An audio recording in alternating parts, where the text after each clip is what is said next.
El presidente Luis Lacalle Pou envió al Parlamento un proyecto para modificar la ley de violencia basada en género en 4 de sus principales artículos que tienen que ver con las pruebas que puede presentar el denunciado, el peso que tienen las pericias, el castigo establecido para quien realice denuncias falsas y la forma en que se reclaman reparos económicos.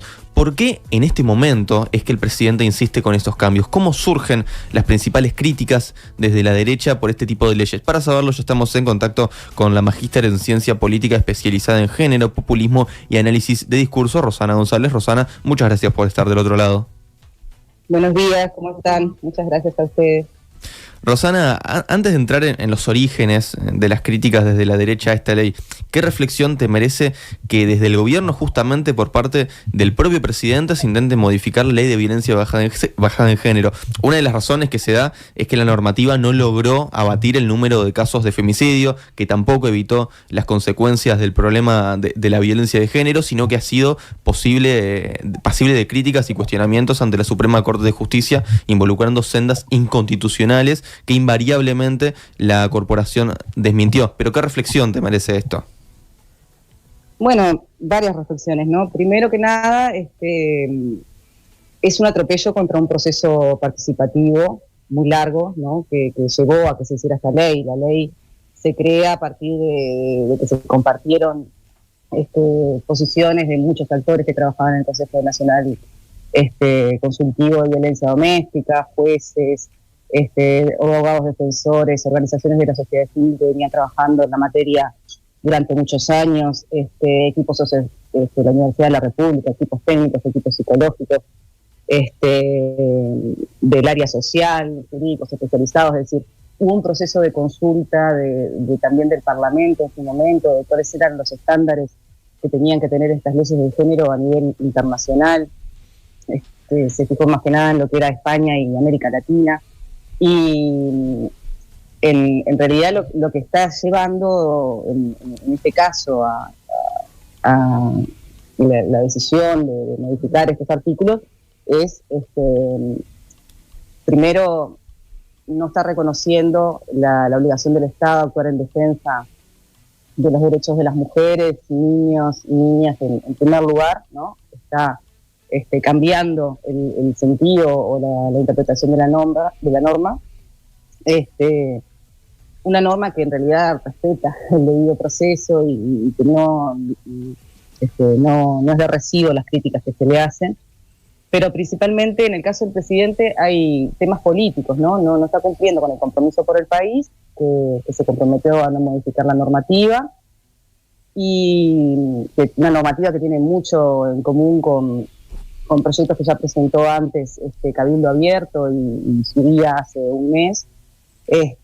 Y también hay un tema de irresponsabilidad política, ¿no? Al hacerse eco de lo que son los discursos de odio que tenemos en este momento, al tratar de cambiar esta ley como que de forma inconsulta, cuando en realidad viene de un proceso y un trabajo muy arduo y muy caro para nuestra sociedad. Uh-huh. Ahora, Rosana, pensando en las víctimas, ¿no? ¿Cómo afectaría a las víctimas los cambios en esta ley? Bueno, esto es una estrategia, más que nada, me parece, de silenciamiento, de disciplinamiento, ¿no?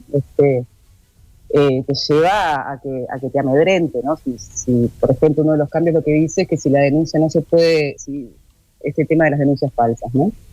Que quieren penalizar a las mujeres por si hacen una denuncia falsa. En muchos casos no es que la denuncia sea falsa, sino que no se puede comprobar.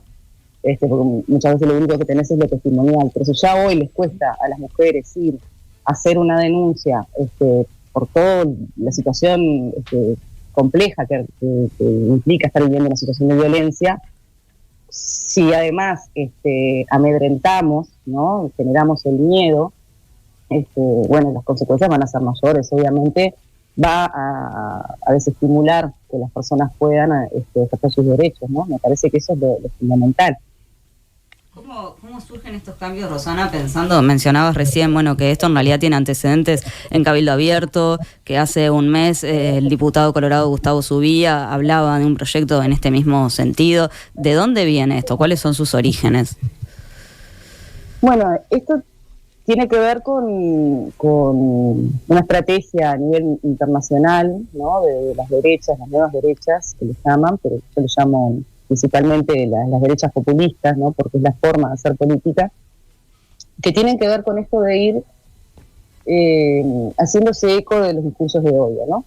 Cuando el presidente decía algo que es bien interesante y que decía, es de sentido común. Y ahí pues, es de sentido común que vos defiendas a los agresores en vez de a las víctimas, pero en realidad tiene razón cuando está diciendo es de sentido común, porque lo que se está disputando es una nueva lucha de sentidos, ¿no? Una disputa por tener otro sentido. Esto no empezó acá, empezó en el 2019, cuando quisieron derogar la ley trans. Después siguió en marzo del 2020, cuando culpabilizaron a las mujeres por ser las propagadoras del virus en la pandemia, por haber ido a la marcha. Siguió cuando con el proyecto de quitar de la ley de educación sexual y reproductiva en la educación. Siguió con la ley de tenencia compartida. Y ahora sigue acá en el tema de violencia de género, principalmente por un caso que no tiene que ver con la ley, sino que es un caso de lawfare, ¿no? Ahora la arremetida más fuerte se da por lo de Romina Celeste y Paula Díaz contra Yamandú Orsi. Pero lo que voy es que nacen por discursos de odio, por estrategias que... Los discursos de odio son antiquísimos, ¿no? En su momento, los discursos de odio fueron los que justificaron la Inquisición, justificaron el Holocausto, durante toda la historia ha habido discursos de odio que se van a consecuencias bastante importantes en la política y en la sociedad.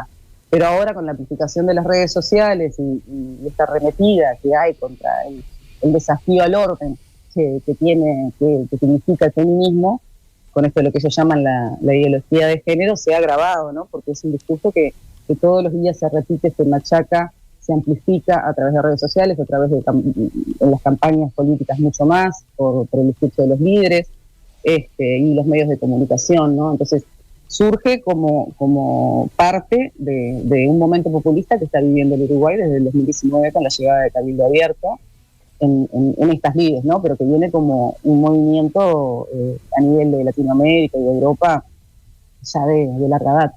Vos mencionabas lo de los movimientos de otras partes. Acá en nuestro país, Cabildo Abierto ha sido uno de los que se ha mostrado más en contra de esta ley. Algunos legisladores también del Partido Nacional. Pero justamente, ¿cómo incide el avance en la región de estos temas y cómo incide en nuestro país? Bueno, en Argentina, por ejemplo, tenemos un caso extremo, ¿no? Los discursos... Hay un estudio que se hizo recientemente donde dice que el 80% de los que analizaron las redes sociales y los discursos de odio, y dicen que el 80% de los casos son contra mujeres, ¿no?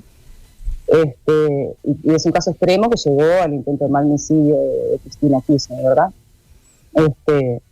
Incide en que se hacen, bueno, en España, un país altamente institucionalizado como nosotros, también está muy fuerte el discurso de odio y la arremetida contra el feminismo en general.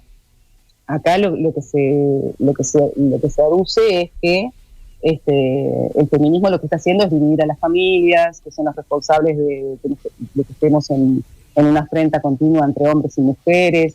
Se llega a disparates como decir que están incitando a que la homosexualidad sea obligatoria. Empiezan con un machaque continuo del discurso para cambiar el sentido común, ¿no? Y eso incide en que se va generando es un nuevo sentido común justamente en esta lucha hegemónica, y gente que incluso no es de derecha puede empezar a cuestionarse, ¿no será que habrá que cambiar la ley? Porque como eso pasa a ser, las noticias lo amplifican, muestran las denuncias falsas, que son en realidad ínfimas, empieza a generarse este caldo de cultivo para generar modificaciones, ¿no? Y yo decía esto del lawfare, que me parece bien importante, porque en el caso de Yamandú Orsi, lo que pasó no fue un caso de denuncia falsa por violencia de género, fue un caso de lawfare. El lawfare es cuando vos usás la ley a sabiendas de que las estás usando mal, vamos a decir. Vos sabías que esto no era un caso. El objetivo es desprestigiar, es delegitimar al otro, es generar la calumnia, generalizar la sospecha en el político. Es un caso de discurso de odio en la política, ¿no? ¿Qué argumento? Sí, perdón. Rosana, ¿qué argumentos específicos utiliza la derecha para oponerse a estas leyes y cómo se articulan entre el discurso en el ámbito político y mediático? Bueno, un poco lo que te decía, se articulan a través de esa nueva lucha hegemónica donde lo que tratás es de cambiar los argumentos son, bueno, esto, desde las feminazis, el argumento de las denuncias falsas, el uso del lawfare, el argumento, bueno, de que son las responsables de la división. ¿Por qué? Porque en realidad vos lo que con el feminismo estás desafiando el orden imperante, ¿no? El orden tradicional, católico, patriarcal que tenías y que es el que te da poder. Entonces, esto pasa con el feminismo hoy, pero pasa también con los trabajadores, pasa también con las causas de derechos humanos.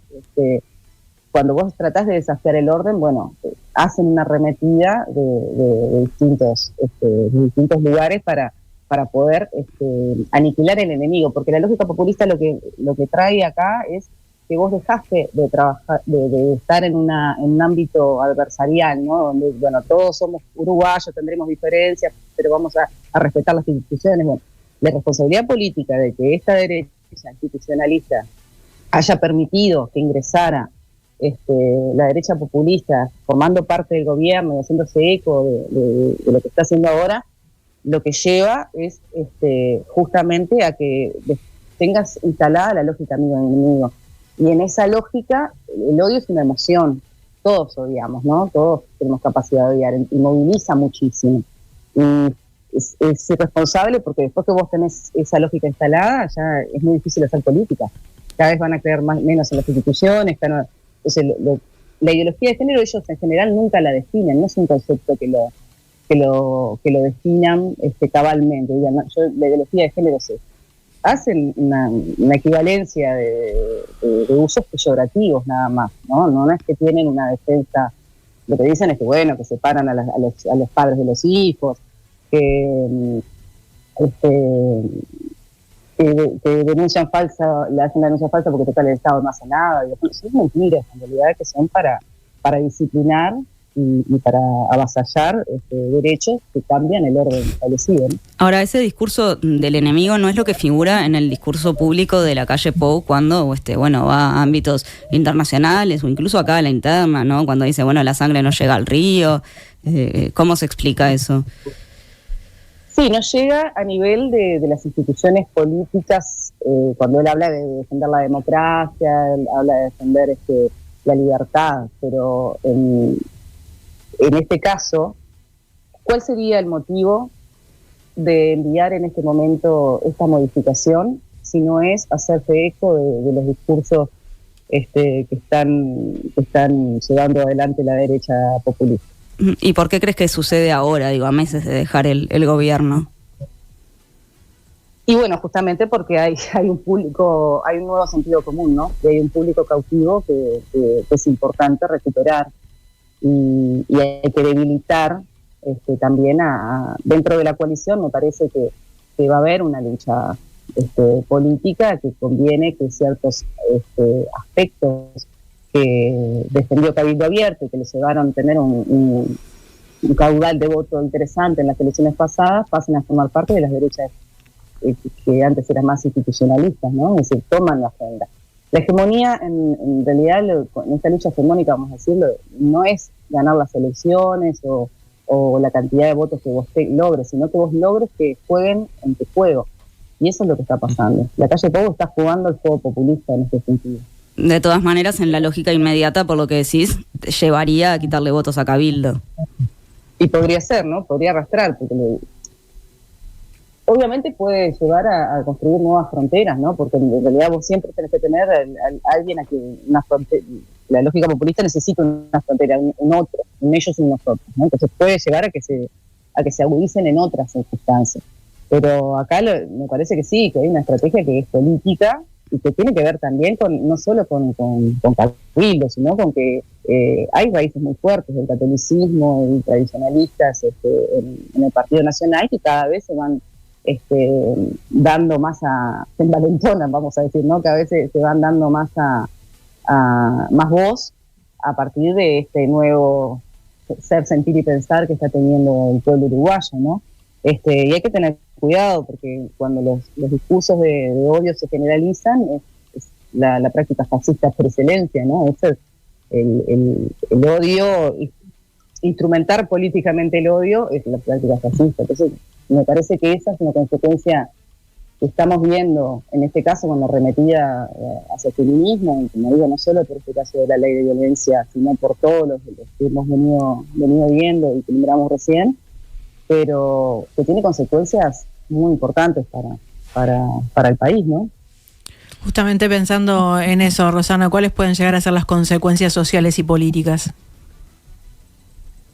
Y bueno, esto que decíamos, ¿no? Gobernar va a ser mucho más difícil.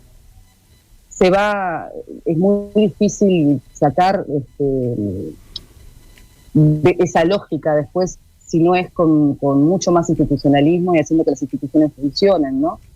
En un momento en el que estamos con una retirada del Estado muy grande y un abandono en trabajos de cercanía, tiene consecuencias graves, porque cada vez va a haber mayor insatisfacción, desafección, insatisfacción democrática, ¿no? Entonces, eso cambian las lógicas de cómo se hace la política en Uruguay. Esto que lo hemos escuchado, ¿no? De los líderes políticos diciendo, bueno, nosotros la política no era así, no teníamos el lawfare, no teníamos...